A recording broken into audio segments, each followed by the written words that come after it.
सुनो, सवाल है क्रांतिक कोण और अपवर्तनांक के बीच में संबंध। सबसे पहला बात कि क्रांतिक कोण क्या है? आपतन कोण के लिए अपवर्तन कोण का मान 90 डिग्री से अधिक हो तो उसे कहते हैं क्रांतिक कोण, ठीक है। और अपवर्तनांक अभी हम लोग पढ़े ना, सापेक्ष अपवर्तनांक, निरपेक्ष अपवर्तनांक पढ़े ना जी, ठीक है। इन दोनों में अब क्या क्या संबंध है इस चीज को हम लोग जो है ना देखेंगे।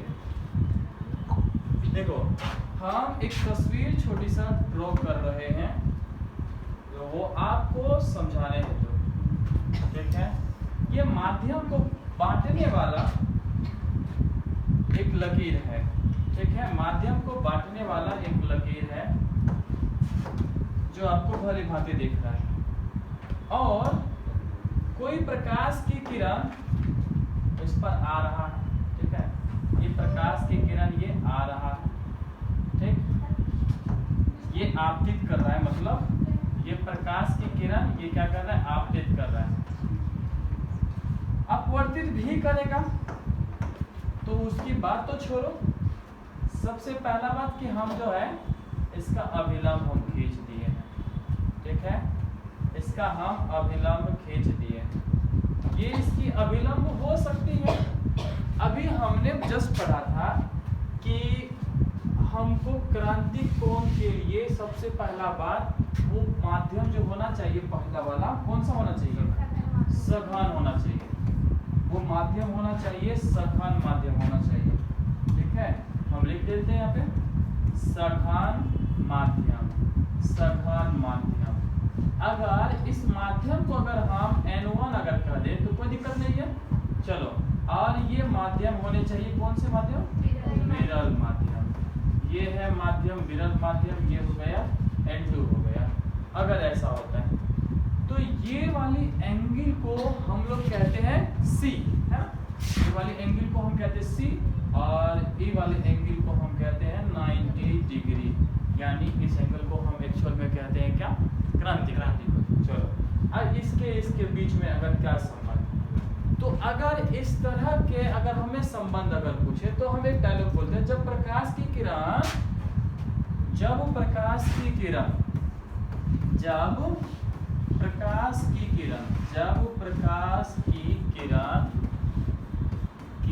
सघन माध्यम से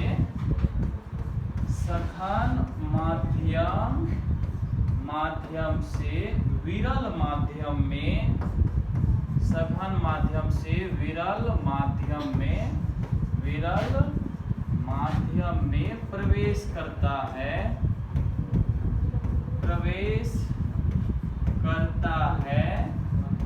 तो एक स्नेल नियम दिया था ना, स्नेल के नियम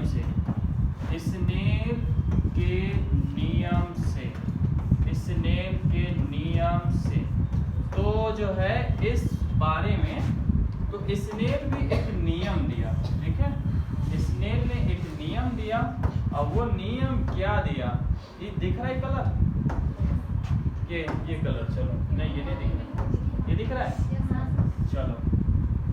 तो फिर इन्होंने एक नियम दिया, और उसी नियम को हम लोग लिखते हैं। वो नियम दिया था साइन आई बटे साइन आर। ये तो नियम था, किसका था? ये तो नियम था स्नेल का। अच्छा, अब यहाँ पे क्रांतिक कोण और अपवर्तनांक वगैरह हो रहा है, तो देखो यहाँ पे कहाँ से कहाँ हो रहा है? 1 से कहाँ हो रहा है? 1 से 2। मैं इसको ऐसे लिखता हूँ, देखो यहाँ पे समझने की कोशिश करो। ये लिखा मैंने 1 और यहाँ मैंने लिखा है 2, इसके बीच में डाल देगा क्या? जानते हो? ठीक है, इसके बीच में ये मैंने डाल दिया है, यानी ये जो है इसकी माध्यम जो है 1 से क्या है बच्चा? 2 तक। अगर हम माने कि I बराबर अगर एंगल हमारा क्या है बच्चा? बोलो, सुनो। I बराबर ये आने वाली एंगल कितना है? C। अगर उसी तरह से R बराबर, यानी ये अपवर्तित है ना, तो ये वाली अगर इसकी वैल्यू कितने डिग्री है? 90 डिग्री है। अगर इसकी वैल्यू अगर 90 डिग्री है, ठीक है, अगर इसकी वैल्यू अगर 90 डिग्री है तो फिर अब जो है हम जो है सारे के सारा वैल्यू जो है ना स्नेल के नाम, इसको हम बोल देते हैं कि तुम्हारा नाम रहा इक्वेशन 1। क्या नाम रहा तुम्हारा? इक्वेशन 1। और इक्वेशन 1 पर हम पुट कराते हैं, ठीक है, इक्वेशन 1 पर।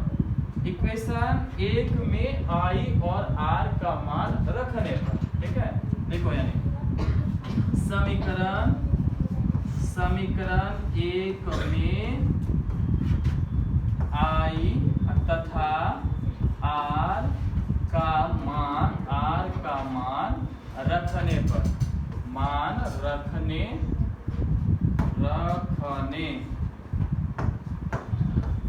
रखने पर, तो अच्छा देखो जरा सा, देखो मैं कुछ नहीं कर रहा हूँ। समीकरण 1 क्या है?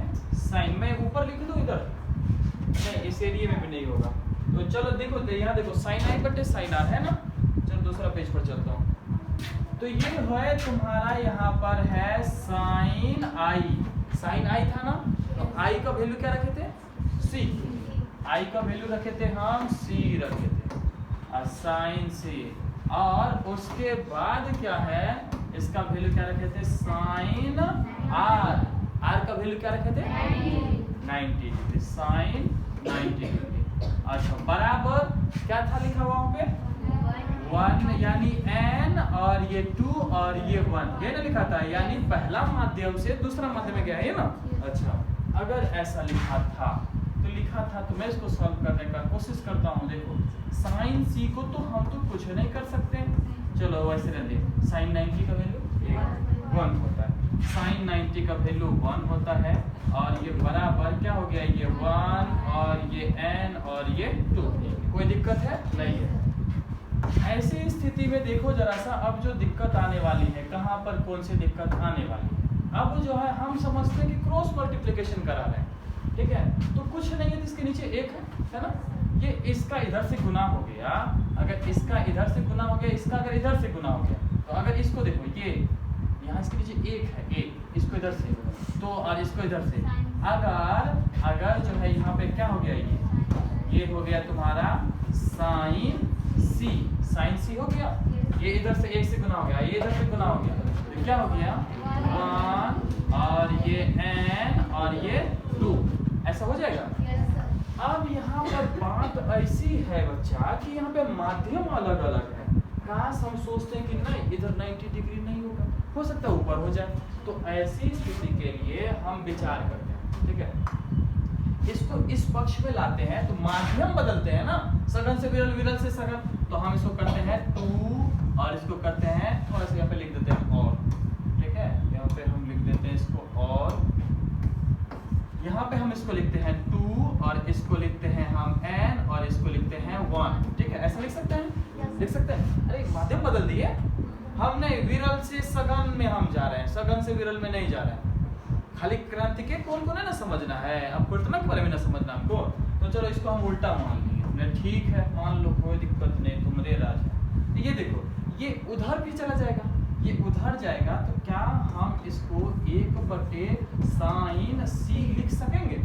साइन सी हम इसको लिख दें, तो यही जो है ना उनका संबंध है।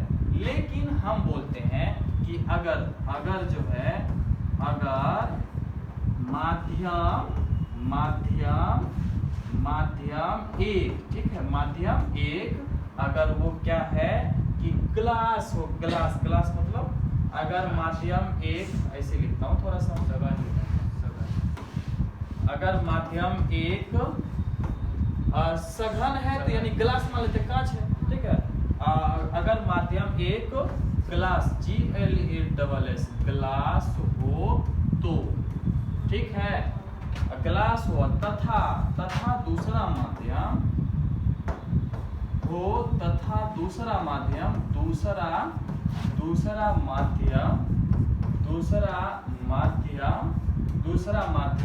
हम बोल देते हैं हवा है, ठीक है, हवा हो यानी एयर, ठीक है, विरल है ना, या हवा, माध्यम हवा हो तो, ठीक है, हवा हो तो, अगर ऐसा अगर ये है, ठीक है, अगर ये ऐसा अगर जो है तो फिर देखो हम कुछ इसमें हम ना करने का कोशिश करते हैं। देखो हम क्या क्या करते हैं इसमें। सबसे पहला बात हम क्या करते हैं, माध्यम एक ग्लास है तो ग्लास को हम जी लिख देते हैं, ठीक है, जी लिख देते हैं। और माध्यम एक को हम जी लिख देते हैं, थोड़ा छोटा में लिखना पड़ेगा। माध्यम एक हो गया तुम्हारा जी, ठीक है। और दूसरा माध्यम क्या है, हवा है, ठीक है। दूसरा माध्यम क्या है, हवा है। यानी ये क्या हो गया तुम्हारा, एयर हो गया ना, ठीक। अच्छा, इसके बीच में अपवर्तनांक है ना जी, अपवर्तनांक को कैसे बोलते हैं भाई, एन बोलते हैं ना, एन। तो ये हो गया एन, यानी ANG is equal to 1/sin C। यही चीज को हमें करना था प्रूव। आई होप समझ में आया होगा, ठीक है। तो चलो इसको उतारो।